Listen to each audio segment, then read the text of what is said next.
Thank you. Thank you. Thanks so much, DM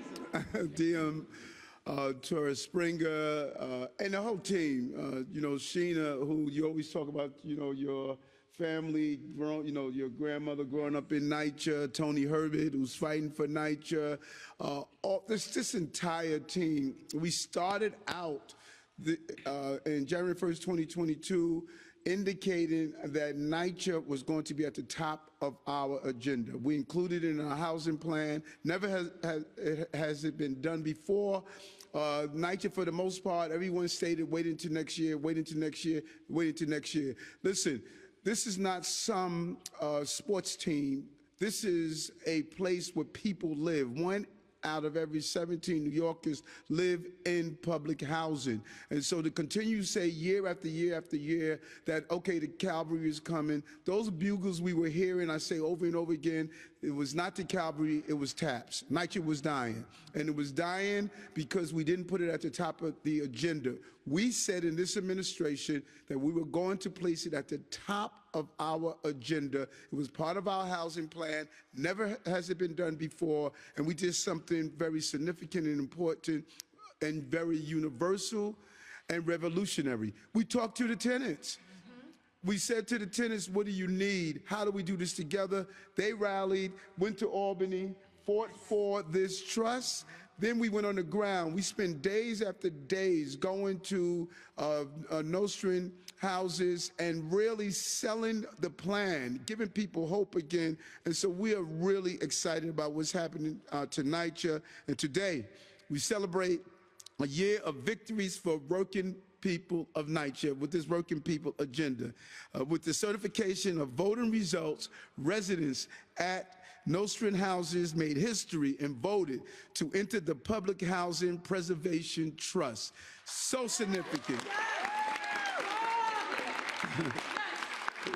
Ensuring that Nycha residents get their fair share, the trust created by our administration and Nycha, signed into law by Governor Hochul, unlocks billions of dollars to help repair long-aging infrastructure and utilities. Anyone who has walked through Nycha, the amount of time that I have spent in Nycha, and you look at the cabinets, you look at the peeling paint, you look at the dilapidated floors, you look at these conditions and just say that it's not fair and it's not right and we need to get something done. $80 billion in capital improvement needs.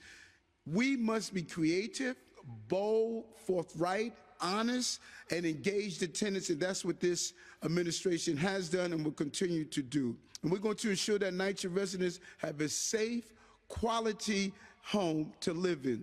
The vote was about the lives of working people, and for the first time, gave Nycha residents a voice in what happens to their homes. Too long, public housing residents have been cast aside, not in this administration, and they will never be cast aside again because we are setting the tone for all those who continue to improve the lives of Nycha residents. They have been told to keep quiet and be grateful for what they are given. And we know not anymore because you don't keep quiet. That's right. That's right. No spoke. This time, Nycha residents have a seat at the table and have taken control of their future. Next, the residents of Bronx River Addition will cast their vote in this historic process. This voting process is significant because it will help shape the future of Nycha, and it builds on the transformational year public housing has had. Just think about this for a moment. When we look at the records we've set in Nycha, I keep saying this over and over again, there's so many wins are coming out of this administration, and here's one that we're proud of in Nycha. Converting more than 5,000 units to the permanent affordability commitment together, the pact program, in a single year. That's a new record. Closed financing for $1.8 billion for critical capital repairs at pact developments, a new record. They have allocated more than $1 billion in funding for capital projects in 2023, a new record. And the Public Housing Community Fund raised more than $8 million this year to help supplement Nycha's needs in improving quality of life for residents. And guess what? That's a new record. And we made historical investment in sustainability, from clean heating to flood resiliency infrastructure that will usher in a new era of sustainability at Nycha. These accomplishments are bigger than a list that could ever be listed in a press release.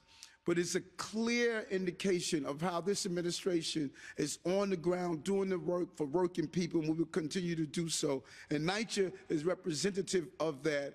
When you look at the population that live in Nycha and have been denied and abandoned for so many years. We were the first to include it in our housing plan, and we're going to continue to move forward in a real way. And I want to thank Governor Hochul, who has been a partner on what we're doing in Nycha, the city council members, and the voice that all of you are hearing at home, that is Barbara McFadden. Yeah. Who has been a leader and champion for Nycha and really understands the needs of the resident. And Nycha leadership, Elisa Bova Hyatt and Chair Jamie Rubin.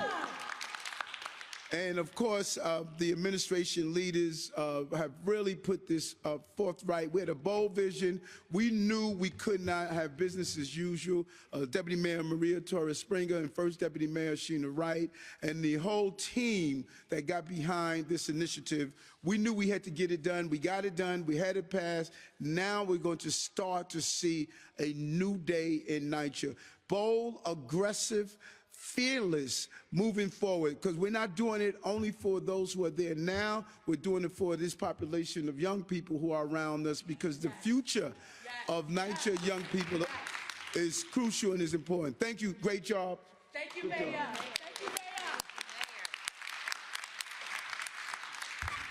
Thank you so much, Mayor, for your leadership. You know, we said from day one that we were going to be committed to the people of Nycha. 1 in 17 New Yorkers, more than 500,000 New Yorkers. That is larger than Miami or Atlanta or Sacramento.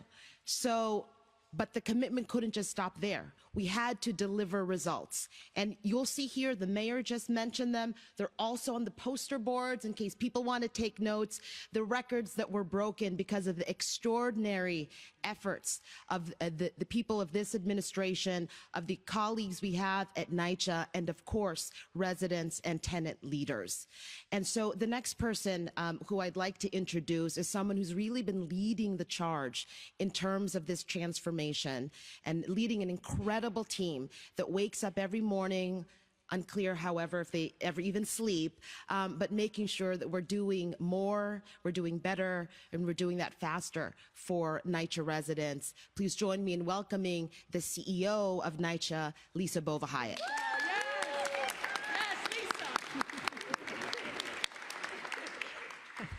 Hello, everyone. It's so great to be here at City Hall and stand with all of our partners as we reflect on Nycha's progress on this past year. And we are incredibly pleased to announce that the vote at Nostrand Houses was certified by our third-party voting administrator.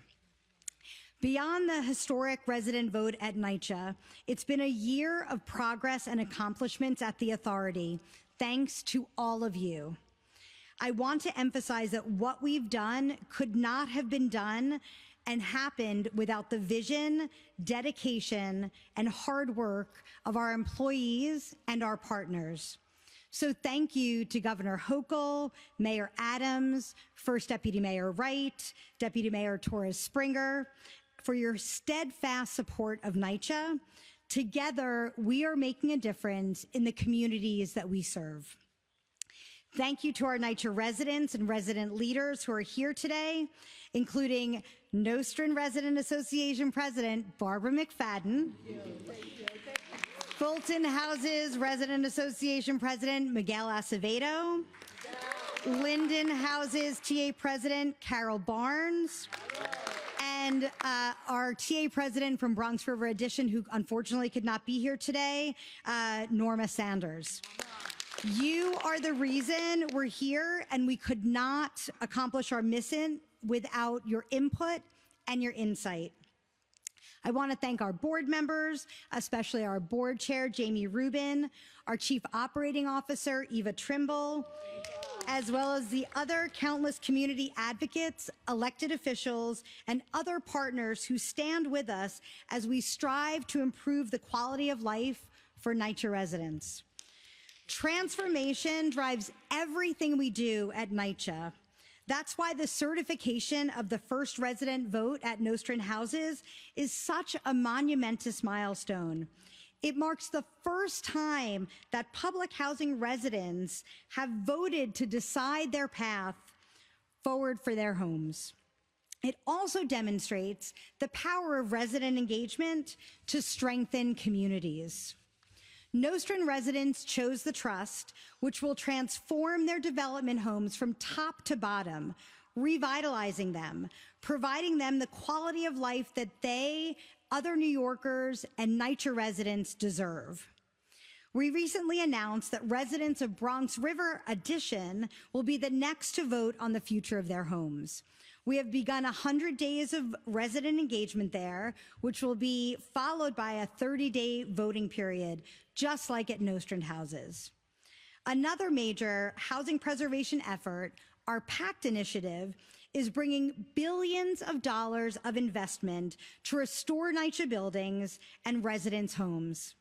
A record $1.8 billion in financing for capital repairs was closed this year across all of our PACT deals, and a total of 20,000 apartments have been converted through PACT so far. In other PACT news, after 5 years of extensive resident engagement and planning, residents of Fulton and Elliott Chelsea houses expressed via a survey their preference to entirely rebuild their campuses.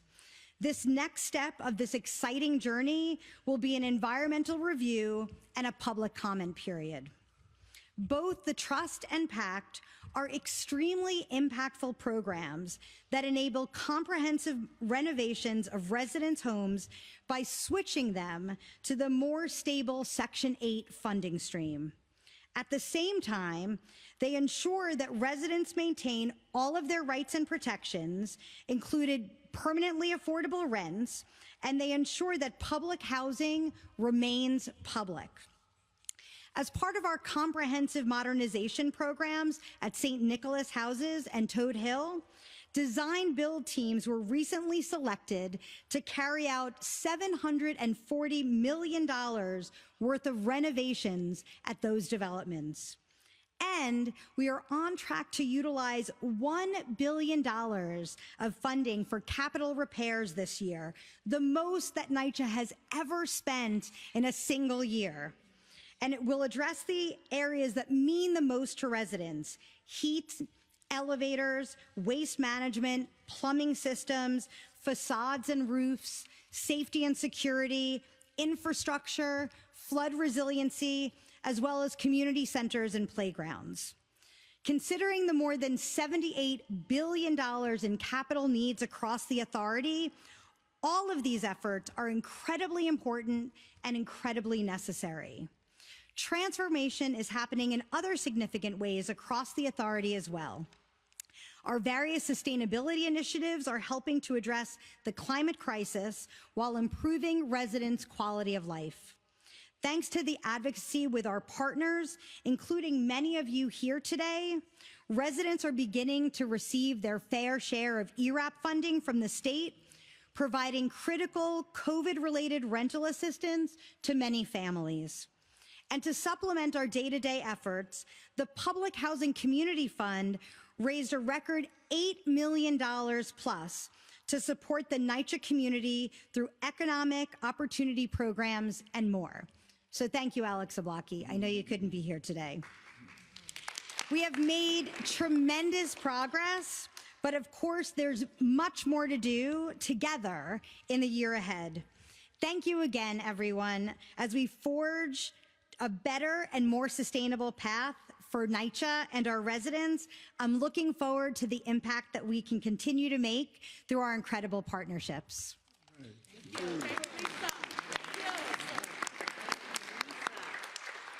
Thank you so much, Lisa.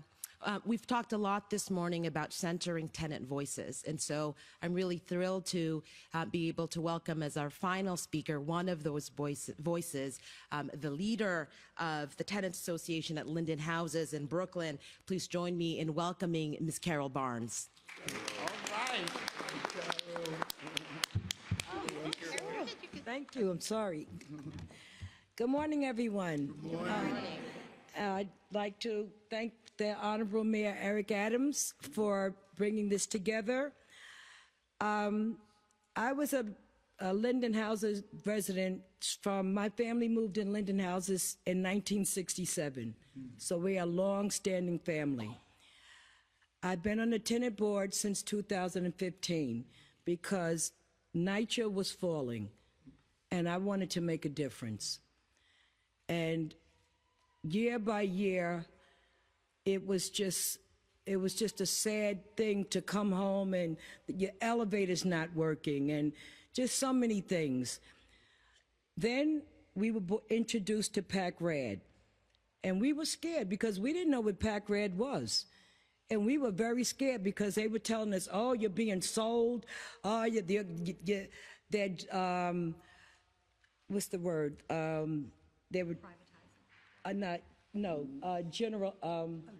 gentrification. That's the word. Gentrification is coming. They're going to put all of y'all out, And we were, we didn't know what pact was. So we sat down with Brian Honan, Nycha, Deandra, from Nycha, there's plenty others I could name, but we sat down day by day. And even when COVID hit, we talked through Zoom. And when it was time for the election to run, and I won, and then we turned pact I said, oh my God.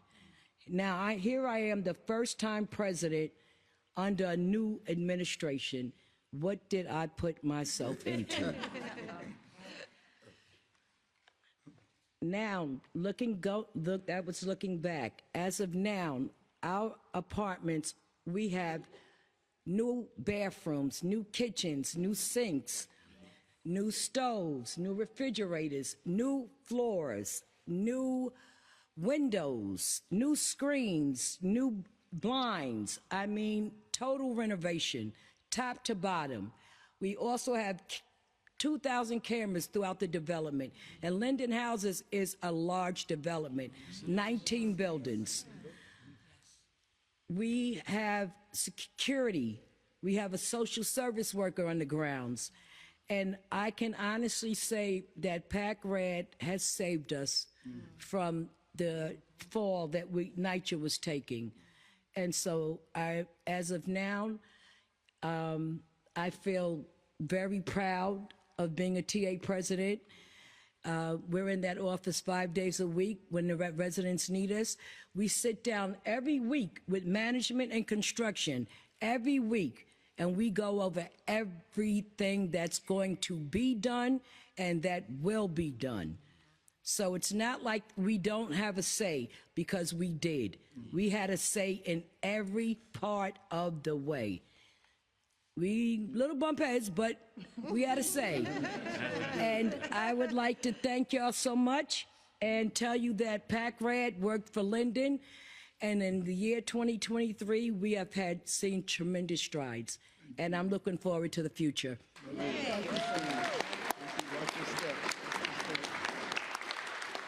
Okay.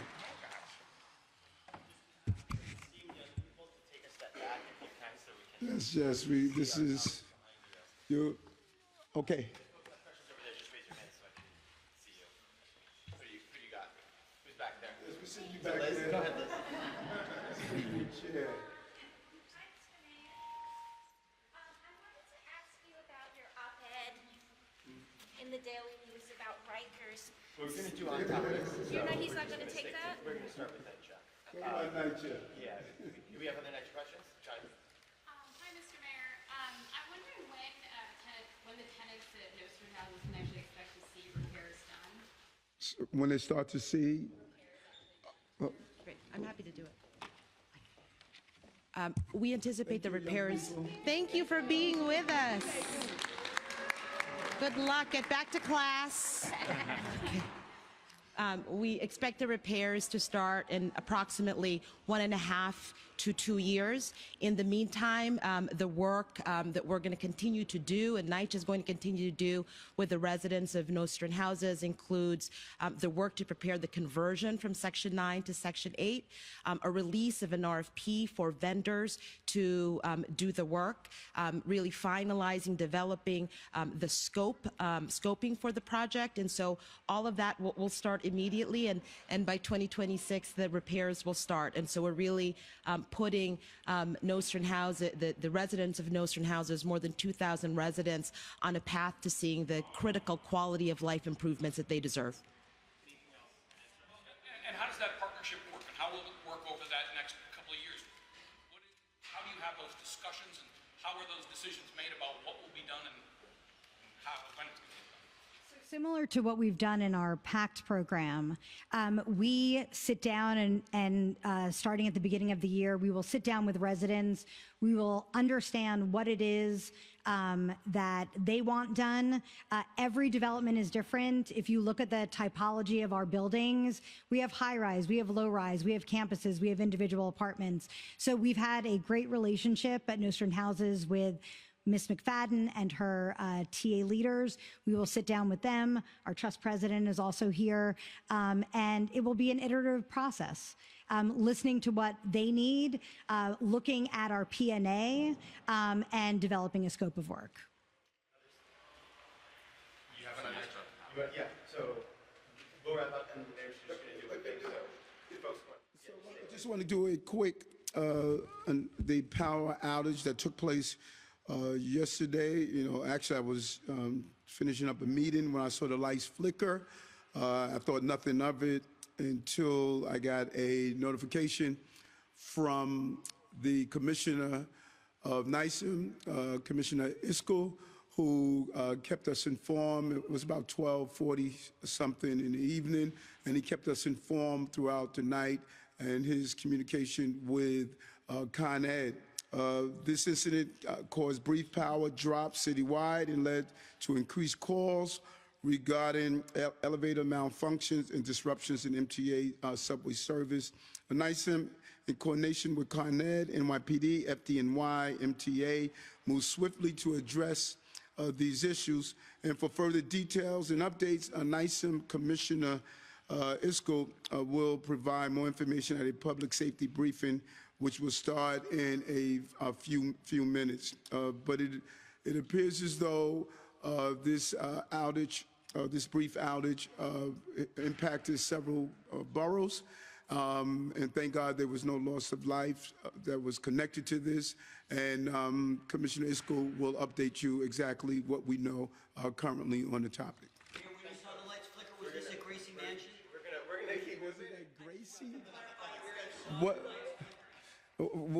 It was, well, I think the most important aspect of it, I saw the lights flicker while I was working, and it happened around 12 o'clock. It just goes to show you, I'm working all the time, man.